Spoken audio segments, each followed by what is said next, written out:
জাৰ্মানীৰ প্ৰতিৰক্ষা মন্ত্ৰীয়ে কয় যে অহা ৫-৮ বছৰত ভ্লাদিমিৰ পুটিনে নাটোৰ ওপৰত আক্ৰমণ চলাব পাৰে। আনকি মিত্ৰজোঁটৰ ভিতৰত এজন শীৰ্ষ বিষয়াই ৰাষ্ট্ৰসমূহক দুটা দশকৰ ভিতৰত মস্কোৰ সৈতে সৰ্বাত্মক যুদ্ধৰ বাবে সাজু হ'বলৈ আহ্বান জনাইছে।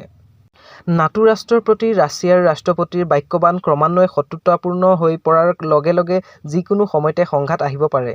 বৰিছ পিষ্টৰিয়াছে কয়, আমি প্ৰায় প্ৰতিদিনে ক্ৰেমলিনৰ পৰা ভাবুকি শুনিবলৈ পাওঁ। গতিকে আমি লক্ষ্য ৰাখিব লাগিব যে ভ্লাদিমিৰ পুটিনে এদিন নাটোৰ এখন দেশকো আক্ৰমণ কৰিব পাৰে। ৰাছিয়াৰ আক্ৰমণৰ সম্ভাৱনা এতিয়াৰ বাবে নহয়। যদিও মন্ত্ৰীগৰাকীয়ে জাৰ্মানীৰ আউটলেট ডেৰ টেগেছপিগেলক কয়, তেওঁ লগতে কয় যে আমাৰ বিশেষজ্ঞসকলে আশা কৰিছে যে ৫ পৰা ৮ বছৰৰ সময়সীমা হ'ব য'ত এইটো সম্ভৱ হ'ব পাৰে। আমি উপলব্ধি কৰিব লাগিব যে আমি শান্তিত থকাটো কোনো কথা নহয় আৰু সেইবাবেই নাটো বাহিনী ৰাছিয়াৰ সৈতে সংঘাতৰ বাবে সাজু হৈছে, নাটোৰ সামৰিক সমিতিৰ অধ্যক্ষ ডাছ নৌসেনাৰ বিষয়া এডমিৰেল বাউৰে কয়। তেওঁ সকীয়াই দিয়ে যে ইউৰোপত যুদ্ধ আৰম্ভ হ'লে বৃহৎ সংখ্যক সাধাৰণ নাগৰিকক সংগঠিত কৰিব লাগিব আৰু বহু বৃহৎ সংৰক্ষিত বাহিনী নিযুক্তিৰ প্ৰক্ৰিয়া এতিয়াই চৰকাৰে স্থাপন কৰিব লাগে। আলোচনা বহুত বহল। মানুহে বুজিব লাগিব তেওঁলোকেও ভূমিকা পালন কৰে। এই উপলব্ধি যে সকলো পৰিকল্পনাযোগ্য নহয় আৰু অহা ২০ বছৰত সকলোবোৰ হাংকি দৰি হ'ব নোৱাৰে। ব্ৰাছেলছত অনুষ্ঠিত হোৱা কমিটিৰ বৈঠকৰ পিছত এই মন্তব্য কৰে এডমিৰেল বাউৱাৰে। ইয়াৰ লগে লগে অহা সপ্তাহত নাটোৱে দশকৰ ভিতৰত সৰ্ববৃহৎ সামৰিক অনুশীলন আৰম্ভ কৰিবলৈ সাজু হৈছে। মিত্ৰজোঁটে ৰাছিয়াৰ সীমান্তলৈকে নিজৰ সকলো ভূখণ্ড ৰক্ষা কৰিব পাৰে বুলি দেখুওৱাৰ লক্ষ্যৰে কেইবামাহো ধৰি চলিবলগীয়া অনুশীলনত অংশগ্ৰহণ কৰিবলৈ সাজু হৈছে প্ৰায় ৯০,০০০ জোৱান। দেশখনে আনুষ্ঠানিকভাৱে মিত্ৰতাত যোগদান কৰাৰ পূৰ্বে যুদ্ধৰ বাবে সাজু হ'বলৈ কোৱাৰ বাবে এডমিৰেলে ছুইডেনক প্ৰশংসা কৰে। চলিত মাহৰ আৰম্ভণিতে ঘোষণা কৰা ষ্টকহোমৰ এই পদক্ষেপৰ ফলত দেশখনৰ অসামৰিক প্ৰতিৰক্ষা সংস্থাটোৰ স্বেচ্ছাসেৱকৰ সংখ্যা বৃদ্ধি পাইছে আৰু টৰ্চ আৰু বেটাৰী চালিত ৰেডিঅ'ৰ বিক্ৰী বৃদ্ধি পাইছে। ছুইডেনৰ অসামৰিক প্ৰতিৰক্ষা মন্ত্ৰী কাৰ্ল অস্কাৰ বলিনে এখন নিৰাপত্তা সন্মিলনত কৈছে যে ছুইডেনলৈ যুদ্ধ আহিব পাৰে।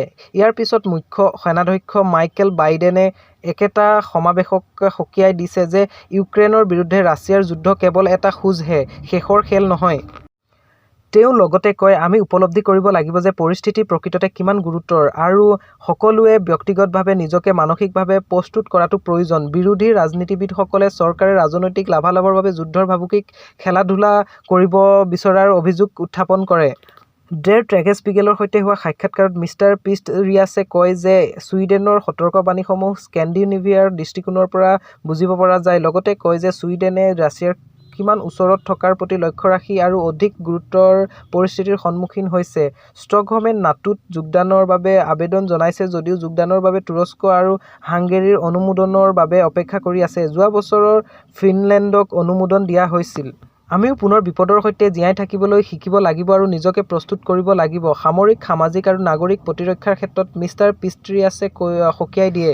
ইউক্ৰেইনৰ প্ৰতিৰক্ষাক সমৰ্থন কৰাত সমগ্ৰ ইউৰোপ, আমেৰিকা আৰু ইয়াৰ বাহিৰত অস্ত্ৰ-শস্ত্ৰ আৰু গোলা-বাৰুদৰ মজুত নিষ্কাশন কৰা হৈছে আৰু বৰ্তমানৰ উৎপাদনৰ হাৰত পুনৰ ভৰোৱা হ'বলৈ বছৰ লাগিব।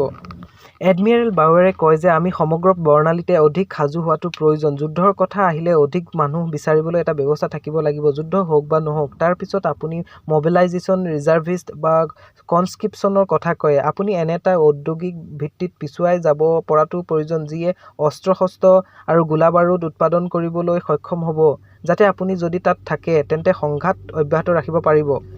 অহা সপ্তাহত নাটোৰ অনুশীলনে যাক ষ্টেণ্ডফাষ্ট ডিফেণ্ডাৰ ২৪ বুলি অভিহিত কৰা হৈছে, ই দেখুৱাব যে নাটোৱে কেইবামাহো ধৰি উচ্চ উত্তৰৰ পৰা মধ্য আৰু পূব ইউৰোপলৈকে আৰু যিকোনো অৱস্থাতে হাজাৰ হাজাৰ কিলোমিটাৰ দূৰত্বত জটিল বহু ডমেইন অভিযান চলাব আৰু বজাই ৰাখিব পাৰে, ৩১জনীয়া সংগঠনটোৰ এক বিবৃতিত কোৱা হৈছে।